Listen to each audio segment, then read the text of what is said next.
Hello, I'm Ana Cabrera reporting from New York, and we begin with the big breaking news. A dramatic 180 from President Trump on the Iran war.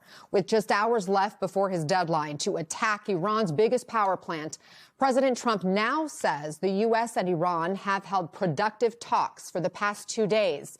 And as a result, he says he is pausing attacks on Iran's energy facilities. Here's more of what he said about all of this just moments ago. We have had very, very strong talks. We'll see where they lead. We have major points of agreement. I would say almost all points of agreement. Perhaps that hasn't been conveyed. The communication, as you know, has been blown to pieces. They're unable to talk to each other. But we've had very strong talks. Mr. Witkoff and Mr. Kushner had them. They went, I would say, perfectly. President Trump wouldn't say who the White House is dealing with, but he insisted, quote, this is regime change. Yet Iranian media and officials are reportedly denying all of this. They're saying no negotiations have taken place. Let's go to the region now with MS Now reporter David Noriega in Jerusalem. Also with us, retired Marine Colonel Mark Cancian of the Center for Strategic and International Studies. David, what more do we know about any kind of diplomacy that's happening that led to these postponed strikes? Well, Anna, we know extremely little, and what we do know seems confusing and contradictory. As you pointed out, what we're hearing from Tehran, I should point out, we're not hearing it from directly from official sources in Tehran. A lot of what we're hearing is from the Mehr News Agency, which is a semi-official, sort of state-aligned but not officially state news organization, which is denying that Tehran is holding any kind of talks with Washington. They're saying that this is instead Washington backing down after Tehran's threats of widespread retaliation against energy and other civilian infrastructure in the region, should Trump have followed through with his threat to attack Iranian power plants. So it's not clear whether those talks have even been taking place. There's no ceasefire, certainly. Just this morning here in Jerusalem, there was an interception of an Iranian ballistic missile, which was headed towards this part of the country. We saw a couple of Iranian missiles make it through the air defense system in the last 24 to 48 hours. The reaction here in Israel is, given how confusing the basic facts are in this case, the reaction here in Israel is mixed. You know, I spoke to a retired general of the Israeli Armed Forces who said that he doesn't necessarily have a problem with Trump negotiating with the Iranians as long as he's not backing down from the demands that they dismantle their nuclear program, their ballistic missile program, etc. So, sort of trying to minimize the notion that this might represent bad news for Israel. That is going to be one of the big things going forward. If it is in fact true, if it proves to be true that Donald Trump is holding negotiations with Tehran and that there might be in the near future a scenario in which the United States pulls out from this war, that's going to put Israel in a tough position because Israel at this point does not want this war to end. What we've been hearing from Israeli officials in recent days is that they're about midway through the fighting. They expect it to last for several more weeks. So they're going to be in a tough position if they're left alone in this war after Trump pulls out, if he in fact does so, Anna. Let me follow up on that piece, because Israel was the entity that struck that gas field in Iran last week. And of course, there was question about whether or not the U.S. approved of that strike. Are they part of any potential talks or pauses on these strikes we just heard the president speak about? No, not as far as we know. And what we're hearing from the Israeli government, from Israeli officials, again, is a posture that's completely antithetical to the notion of talks. They're in full war posture. A couple of officials have said that they expect the fighting to last at least through Passover, so several more weeks. There is absolutely no indication that Israel has any kind of desire to back away from this or negotiate in any way. In fact, they're also pretty substantially escalating hostilities in southern Lebanon towards Hezbollah. Just today, they bombed a really critical bridge that connects northern to southern Lebanon. A lot of analysts say that this is sort of a prelude to a ground invasion. The question of Iran's proxies in the region, primarily Hezbollah, is a huge question for Israel. They're trying to take advantage of this war to, neutralize Hezbollah and potentially other proxies in the region as well. So again, we don't actually know what's happening yet. There's a lot of contradictory information, but if it is in fact true that Trump is seeking for a way out of this conflict and seeking for a way out soon, then that would put him pretty directly at odds with Israel at this particular moment in the war. Colonel Cancian, what is your reaction to the whiplash of comments we've heard from the president over the past 48 hours? And Iran's denial. Well, it's important to keep in mind, as we heard, there are at least 4 different parties to these negotiations. Of course, it's the U.S. and Israel, is whoever we're talking to. And then there's the Revolutionary Guards. They're the people with the guns.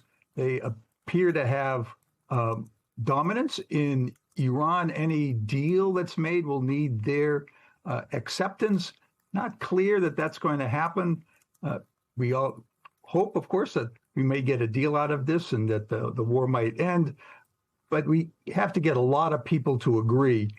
Not clear that that's going to be easy or quick.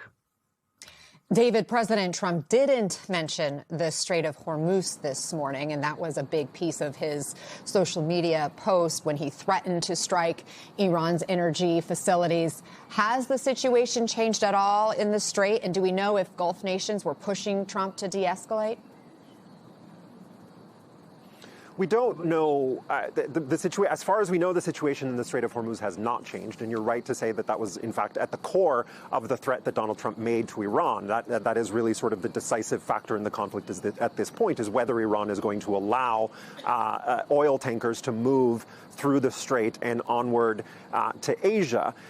I don't have any concrete reporting on whether or not the Gulf countries have been involved in these talks. However, there has been pretty extensive reporting over the last few days about Gulf countries pressuring the United States to find a way to de-escalate the aspect of this war that has specifically to do with attacks on oil and energy infrastructure, because that affects them very, very directly. You know, yesterday when Iran was outlining the steps that it would ostensibly take in retaliation for any kind of attack on power infrastructure in Iran, sort of chief among that was equivalent power and energy infrastructure in countries in the region that host military bases, which primarily refers to the Gulf states. So whether the Gulf states are formally involved in, again, we don't even know if the negotiations between Washington and Tehran are actually happening. We're getting contradictory information about that. But if there are, in fact, negotiations, we don't know at this point whether the Gulf countries are directly involved in them. But we do know that the Gulf countries are applying substantial pressure on Trump and on the United States to find a way to de-escalate that aspect of this war that is affecting them very directly and to get the Strait of Hormuz reopened.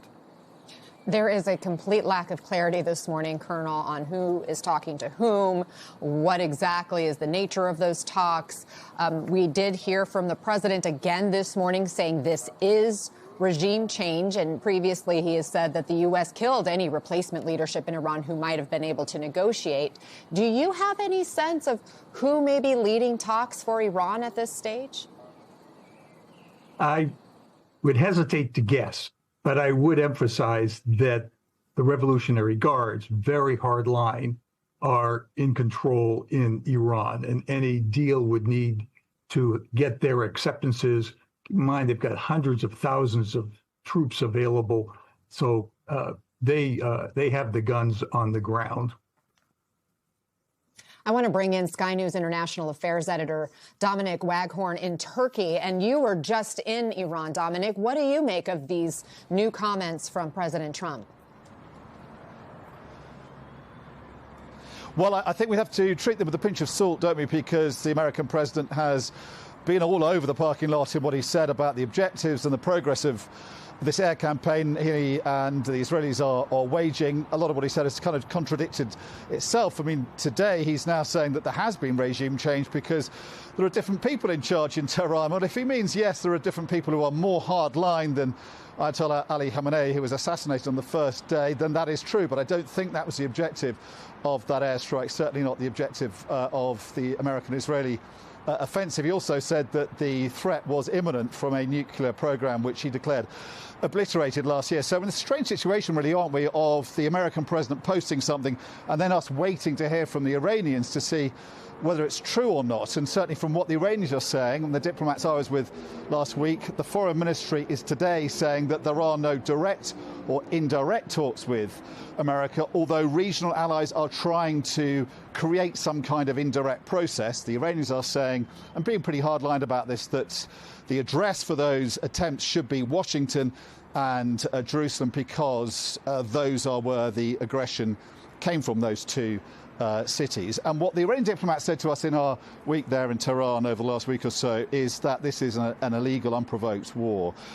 And therefore they can't engage in diplomacy until the hostilities have come to an end. I think the bottom line for the Iranians is that they feel that diplomacy has been used as a kind of charade, a masquerade for the Americans, both in the 12-day war last year and this time round in that diplomacy in Geneva, to allow the Americans and Israelis to put in place military action that was then used against the Iranians when they thought they were involved in diplomacy that was making progress. So they're not happy and they're not prepared to see that happen again.